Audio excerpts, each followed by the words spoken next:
Antes da apresentação do nosso trabalho, é imprescindível que façamos alguns agradecimentos. A professora mestra Jussara, que de forma carinhosa nos recepcionou e nos deixou a par da dimensão, da qualidade e importância do Arquivo Público de Santa Catarina para as pesquisas em diversas áreas do conhecimento, e que em muito contribuiu e viabilizou esse trabalho. Ao servidor do Estado de Santa Catarina, Leonardo, que, com imenso profissionalismo, pôde em vários momentos nos atender e em muito facilitar nossa pesquisa. A estagiária Vitória, que se disponibilizou em ajudar nos detalhes mais complexos do nosso trabalho. Por último, e não menos importante, ao professor Dr. Rogério Rosa Rodrigues, que com maestria nos orientou e direcionou na busca de qualidade para a nossa pesquisa e para nosso audiovisual. Então vejamos.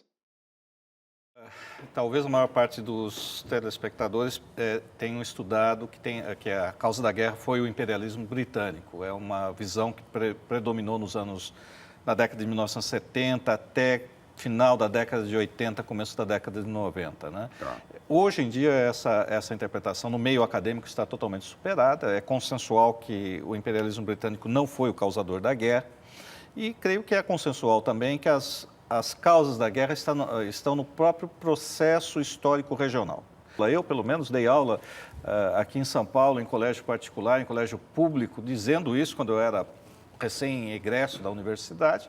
E essa geração, quando foi para a pós-graduação, quando foi fazer pesquisas, encontrou documentos, se colocou novas perguntas, questionou a visão anterior. Então, atualmente, assim, o estado da arte, vamos dizer assim, o processo regional é o causador da guerra. Na verdade, não existiam fronteiras definidas. Por exemplo, fronteira Brasil-Argentina só é definida no final do século XIX.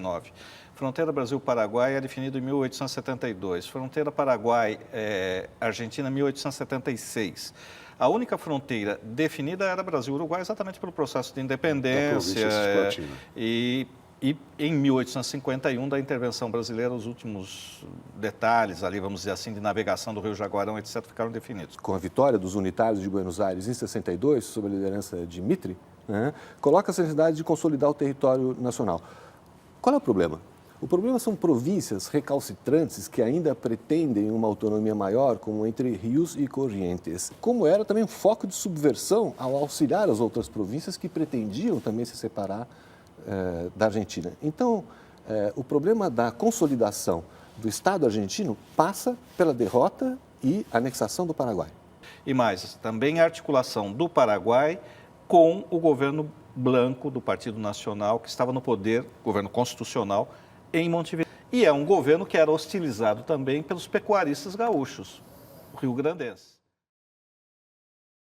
Desde as primeiras décadas do século XIX, com os processos de independência nas antigas colônias espanholas e portuguesa, a região do Rio da Prata se tornou palco de diversas disputas territoriais, resultado do processo de formação e consolidação dos estados sul-americanos, e do choque entre diferentes condutas políticas e econômicas adotadas por cada nação. Em um momento em que as fronteiras ainda não estavam oficialmente estabelecidas com a vizinhança platina, as disputas mais intensas envolviam as pretensões argentina e brasileira pelo controle da Bacia do Prata. O Paraguai se viu estrangulado pelas duas grandes potências vizinhas, que utilizavam do Uruguai como palco para suas disputas, impedindo a circulação pelos rios acima. Se vendo assim, o governo paraguaio rompe com sua política diplomática que se arrastava nas últimas décadas. Procedeu à captura do vapor brasileiro Marquês de Olinda, em novembro de 1864, pelas frotas paraguaias, conduzindo para suas guarnições, além de documentos oficiais, comida e armamentos, toda a tripulação do navio e o presidente da província de Mato Grosso, que se encontrava a bordo e que posteriormente vieram a falecer na prisão paraguaia. No mês seguinte, uma expedição paraguaia desembarca na cidade de Coimbra e inicia uma invasão à província, cortando as comunicações entre a capital mato-grossense e a administração central brasileira. Na tentativa de conduzir suas tropas ao Uruguai, em abril de 1865,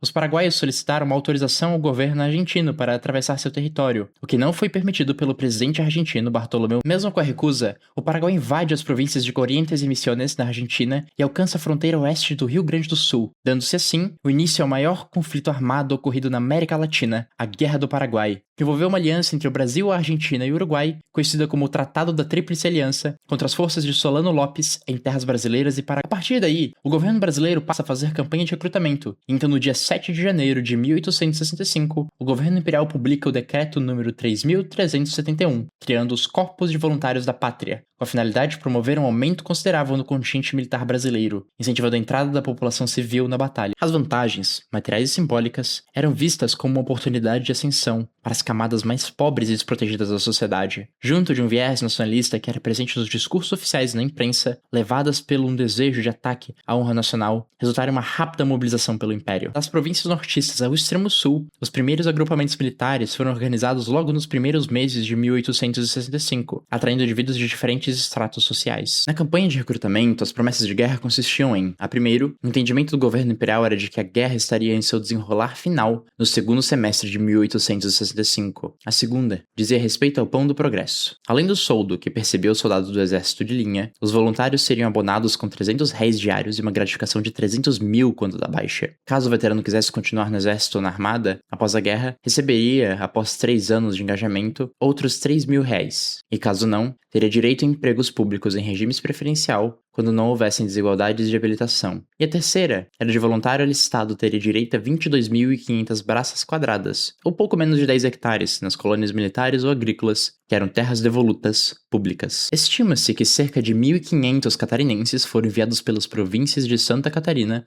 para a campanha do Paraguai, que na sua maioria eram soldados. Os chamados barrigas verdes, devido ao uniforme catarinense ser estampado com listras verdes e na altura da cintura, ficando assim conhecida a Brigada de Militares Catarinenses. Mesmo que a passagem dos combatentes ocorresse de forma temporária, a província de Santa Catarina se viu como uma peça fundamental das movimentações militares promovidas pela corte, transportando pessoas, mantimentos, artigos bélicos e informações. A cidade de Desterro se envolveu diretamente, principalmente pelos voluntários catarinenses que daqui partiram para a guerra e sentindo os ventos do conflito mesmo após seu fim. Com o advento do término da guerra em 1870 e do retorno das forças brasileiras, se construiu um ar festivo e de recepção aos que da guerra retornaram. Foi hora de contabilizar o sacrifício. Os registros do Ministério da Guerra entre 1864 e 69 apontam para o envio de um total de 83.400 praças e oficiais do Exército. Entre fevereiro e junho de 1870, regressaram 18.300 combatentes, sem levar em consideração a enorme quantidade de mortos,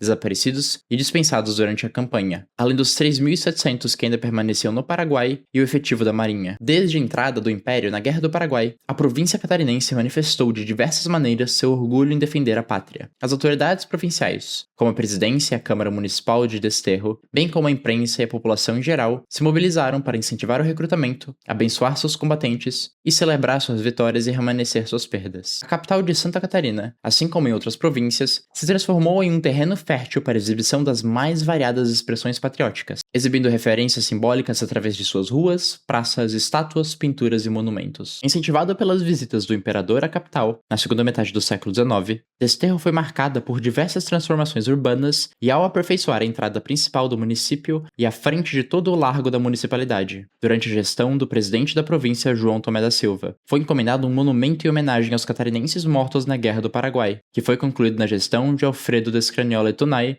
que foi militar atuante na Guerra do Paraguai.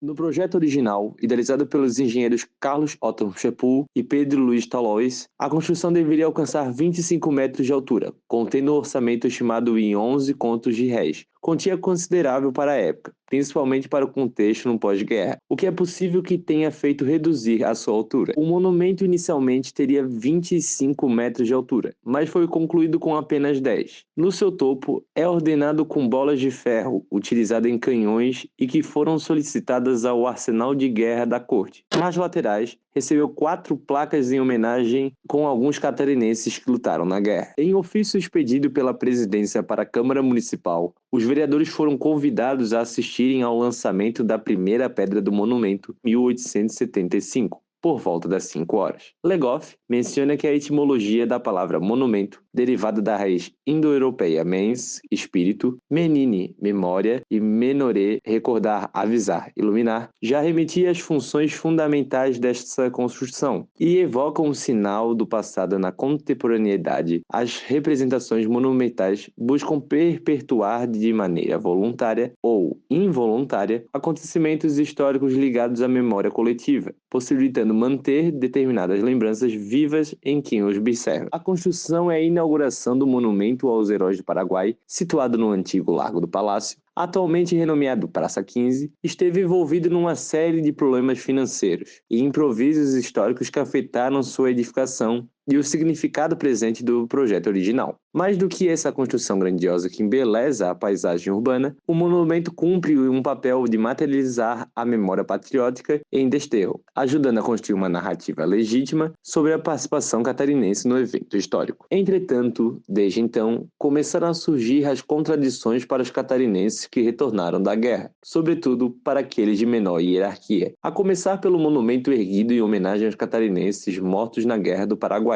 Dos cerca de 1.500 catarinenses enviados à guerra, apenas 51 são homenageados ou têm, em suas placas, os nomes escritos, e todos são oficiais, alferes da Marinha e do Exército. E a segunda questão, que é tão grave quanto a primeira, não houve de forma automática o pagamento dos benefícios oferecidos durante a campanha de recrutamento para a guerra. Para seu recebimento, houve inúmeros casos de peticionamentos ao Ministério dos Negócios da Guerra, como o caso de Anspeçada José Sabino Vieira, adido à Companhia de Depósito do 17º Batalhão, por ter sido recrutado como guarda nacional, designado pela província de Santa Catarina, questão que não afetou somente os voluntários e Guarda Nacional de Santa Catarina, mas também os soldados do Exército de linha em outras regiões do país, que já faziam parte do Exército e foram para a Guerra do Paraguai, como os casos na capital do Império, no Rio de Janeiro, e na província do Maranhão, que foi noticiado pelo Jornal Diário do Rio de Janeiro. Além ainda, no caso de Adolf Pritch, natural da Rússia que veio para o Brasil aos 9 anos com a família, naturalizou-se brasileiro e se alistou no Exército para a Guerra do Paraguai. Foi promovido por bravura realizada e promovido também ao posto de capitão. Residiu no Rio Pardo e em Santa Cruz, no Rio Grande do Sul. Em 1937, ao completar 89 anos de vida, concedeu entrevista ao Correio do Povo. Relatou que, apesar de seus esforços durante e no pós-guerra, não conseguiu receber os benefícios oferecidos pelo Império durante a campanha de recrutamento para a guerra. À época, o título da notícia foi o seguinte: A história do veterano do Paraguai que esperou em vão pela gratidão da pátria. Por último, as 22.500 braçadas de terra, ou cerca de 10 hectares, as quais eram previstas nas colônias militares nas regiões Norte, Nordeste, Sul e Sudeste, poucos se interessaram. Os soldados que regressaram às perspectivas provinciais não mostraram interesse em novo deslocamento para regiões que julgavam mais inóspitas do que pântanos paraguaios. Além da burocracia exigida para a obtenção dessas terras, que fez obstar a aquisição por soldados que tiveram interesse. Havia necessidade de documentação comprobatória do envolvimento no conflito, e tudo redigido em linguagem jurídica para ser encaminhado às autoridades militares, o que não era tarefa fácil, considerando-se que, pelo recenseamento de 1872, em torno de 85% da população não sabiam sequer escrever. Como conclusão, o conflito da Guerra do Paraguai fortaleceu o poder central e consolidou a figura do imperador Dom Pedro II, demonstrando a capacidade do império de mobilizar recursos humanos e financeiros em larga escala. A guerra também influenciou a política interna, acelerando o debate sobre a abolição da escravidão, já que muitos soldados negros e escravizados participaram do esforço militar. A província de Santa Catarina, sendo a última parada antes do teatro de guerra, e mesmo que a passagem dos combatentes ocorresse de forma temporária, serviu como uma peça fundamental dentro das movimentações militares promovidas pela corte, transportando pessoas, mantimentos, artigos bélicos e informações. A cidade de Desterro se envolveu diretamente, sentindo os ventos do conflito mesmo após seu fim.